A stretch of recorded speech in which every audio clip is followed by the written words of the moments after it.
Hello, everybody, and welcome to Lesson 1 in the Ben and Boz Microsoft Excel video tutorial series. I'm Boz. I'm Ben.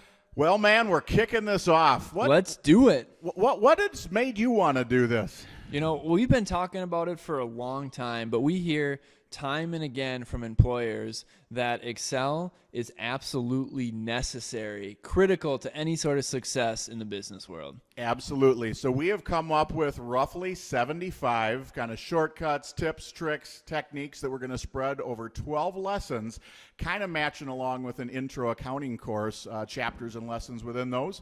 And we're going to take them through those over the next 12 videos. We are starting with the very basics. So we're assuming you know nothing about Excel at this point, but by the end, you'll be a certified pro. You issue that certification, man. You will be a Ben and Boz certified Excel pro. I love it. All right, well, let's get into it. Today in this first lesson, we want you to understand introductory features of Excel, and we also want you to know how to do some basic mathematical functions so you can just go ahead and throw away your calculators. Yeah, just a lot of simple formulas today. If we went down to those specific actions, how do you get a formula going? How do you add, subtract, multiply, divide? We're going to find a different way to sum things up. And then just some simple things, how to use the escape key, how to save, how to repeat actions, undo actions. And that's going to be fun, man. All right, well, let's get into it. If we move over to our template tab, again, just using your mouse, moving over, click on template down there, and it brings up a whole new sheet that we created for this video. As you can see, we have a partial balance sheet and a partial income statement right here. And what we want to do in this video is actually finish off the balance sheet and income statement. I can do the math in my head. It's 29,000 of total assets, Ben. Please just go ahead and type 29,000 in. 29,000. Boom, you learned Excel. How do you feel? I feel great. Now, the only problem is if the cash is off and it should have been $1,500, we're probably going to have to retype total assets, aren't we?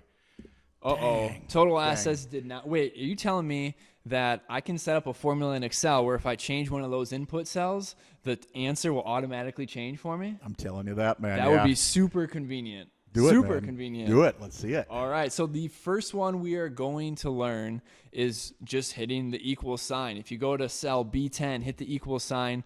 Now what you're telling Excel is, hey, I want you to do some sort of function. And we're just going to do some basic mathematical functions right now.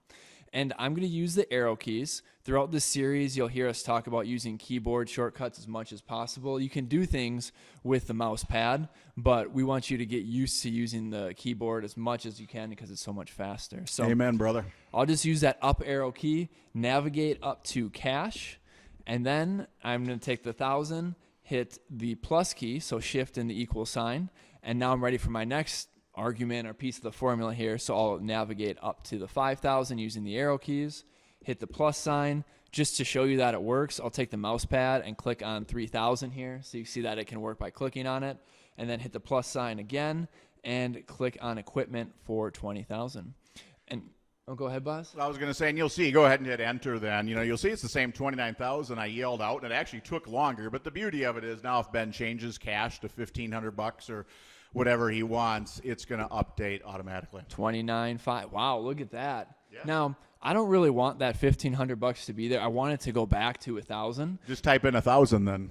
There you go. You could do that, or we could learn another shortcut. How about that? Okay, go ahead. All right. So a couple of different things here. 1,500 looks fine, but we want it to only be 1,000. So if I wanted to go back and undo what I had just done, all I have to do is hit the Control and Z key. It's an awesome one. Yeah, Control Z will undo it. It'll take it back to 1,000. I use those every single day, right? We're not perfect. We make mistakes. Just undo what you did. I think it works in all Microsoft products, so get used to it in Word and PowerPoint as well. I think you heard it there. Boz said on recording here that he makes mistakes. There it is. Absolutely, many times a day. Yeah, we all make mistakes. So, Boz, you mentioned when we added up all these total assets, it was a little bit slow.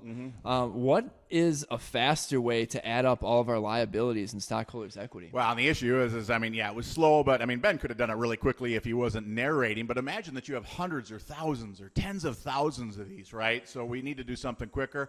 We're going to just do something called an Autosum, and all it is just you want to just hover over it in the upper right-hand corner of your screen. I only say hover because honestly, just learn this shortcut and never really, you don't need to click on that. It's just Alt equals is the shortcut.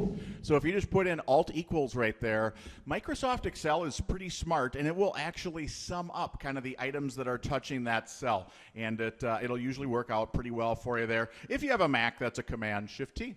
There you go. So Alt equals or Command-Shift-T if you're on a Mac. All I have to do is hit enter, and look at that. My total liabilities, stockholders' equity balances out with the assets, and we learned another shortcut. That's pretty cool. Yep, absolutely. You always have to review it because it might not always grab exactly what you wanted, and we'll see examples of that throughout these lessons, but it's a great starting point. All right, well, we got our balance sheet done. Let's move on to the income statement. We have revenue and cost of goods sold to give us our gross margin. So to calculate that one, I'm going to take $60,000 plus, oh, wait a second. I made a mistake, Boz. Well, you better just hit enter and then Control Z, right? That would work, right? Yeah.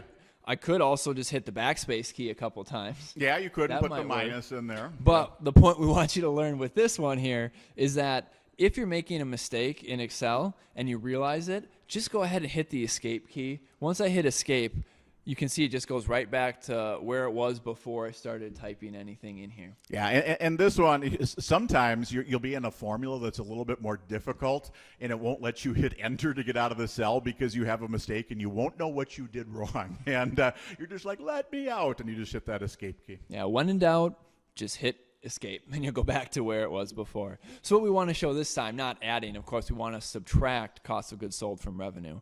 So you want to hit the equal sign using the up arrow key twice to get to revenue, then hit the minus sign and the up arrow key one more time, and you can hit enter. There you go. Beautiful. All right, Boz. I accidentally hit Control Z and undid that formula that I created. Man. What do I do if I want to put it back? Well, you could either retype it if you wanted to be slow, or I you don't could want to hit- waste that time. No, you could hit the redo, which is actually Control Y. All in that right. situation. So if you accidentally delete something that you don't want to delete, just hit Control Y, and it'll go redo it again. I do those once in a while, usually on purpose, right? Where I undo something just to see what it looked like before, but then I want to redo it. So that's Control Y. That's when I use that one. Yeah, a lot of times if I'm changing an input and I want to go between two numbers and see maybe the impact on net income or something like that, just Control Z, Control Y, so I can see net income at both Absolutely. levels. Yep. And there are mouse shortcuts for those. No need to learn them. Just use these keyboard shortcuts. All right, so operating income is my next one. And to do that, I'm just going to hit the equal sign, up arrow to gross margin, subtract, up arrow to admin expenses, subtract, up arrow to selling expenses. I'm going to hit enter. There you go, $13,000 for operating income. Yeah. If there was a lot of things he was trying to subtract out there, we would have used a derivative of that alt equals sum function, but that's beyond the scope of this first lesson. All right, well, Boz, you guys will learn a little bit about us throughout this series, but Boz is actually a tax expert. My background is tax. Ben's is in audit. So if we come to tax, I usually get to take over because it makes me excited. So let's go ahead in this situation and do equals just to kind of start this off. And put your arrow up to operating income and then hit your multiplied by sign. All right, here. so That shift and 8 is multiplied. Yep. And then the corporate tax rate right now is 21%, but I mean, you could type in 21%, but Ben's actually created kind of an input cell below, which is nice because he can just now go down and link to that input cell. And when you're on it, then hit enter. And if all of a sudden, the tax rate changes, it used to be 35%, you can change that 21% below to 35%, and it updates automatically above. But we don't want that, so we're going to Control Z it. Boom. Yeah, Boz has actually been doing taxes for 43 years of his I'm life. 47. I started when I was 4 years old. Yeah, he's a prodigy. Look at that. You guys are lucky. All right, so our last thing we need to enter in here is our net income, which is going to be operating income minus our tax expense to give us $10,270. And I guess I should say the last thing we want to enter in here is earnings per share. So to do our earnings per share, we are going to take our net income, just using the up arrow key to get up there, divided by our shares outstanding. Hit enter. Look at that, 1.03. Yeah, that's perfect. I think this one is mainly done. So I don't know, when you get done with your work, Ben, do you just basically walk away or shut your computer, or what do you do when you're done with your work? I usually pull out my phone, take a quick picture of it, so I make sure I know that it's right, and then I just close out of Excel and I'm done. That's one option. Do you have any other ones? Another option would be to save your work. And anytime you're working in Excel, just save your work about 100 times, just to make sure. If I've lost tons of stuff on worksheets where I hadn't saved, my computer crashed for whatever reason, so just get in the habit of saving. Microsoft products do have an autosave feature, but I don't 100% trust it absolutely every few minutes. Well, because it's so easy, right? So the first time you're ever going to save it, it takes just a few seconds more, but after that it's easy. So the first time you're ever going to do it, you would just you could go up and click. Well, would you just hit Control S right off the gate, probably? The first time I'm going to do it here is I hit Control S for save, and it asks me to save this file and then choose a location. If I want to save it somewhere else, I can click on more save options to go that way. But then I know, I have my file saved and I'm ready to go. I think, Boz, you were talking about another way to save. If you wanted to go up to File in the upper left-hand corner, click File and then click Save As. If you go down a few, it brings up just a little different view. Maybe helps you get into a folder a little bit more quickly. But normally you would just hit the Control S and do it. Well, then the beautiful thing is once you do it the first time and get it in the right area, all it is a Control S. It's a half-second thing that you do every few minutes just to make sure it saves. Perfect. Well, I actually don't want to be in this screen, so I'm going to use that magic escape key here, and that'll take me right back to my worksheet where I want to be. And actually, let's go back to the instructions tab to make sure we covered everything. So we learned how to begin a formula, add, subtract, multiply, divide, shortcut for adding with Autosum. We looked how to use the escape key to escape from our current action or cell, save our open worksheet, repeat, and undo our actions. I think that's pretty good. I think we did great, man, and that's going to wrap up Lesson 1. Thanks for tuning in. We'll be back next time. We're going to get into Lesson 2, some formatting, make stuff look pretty, and a bunch of other stuff. Thanks, everyone. We'll talk to you next time.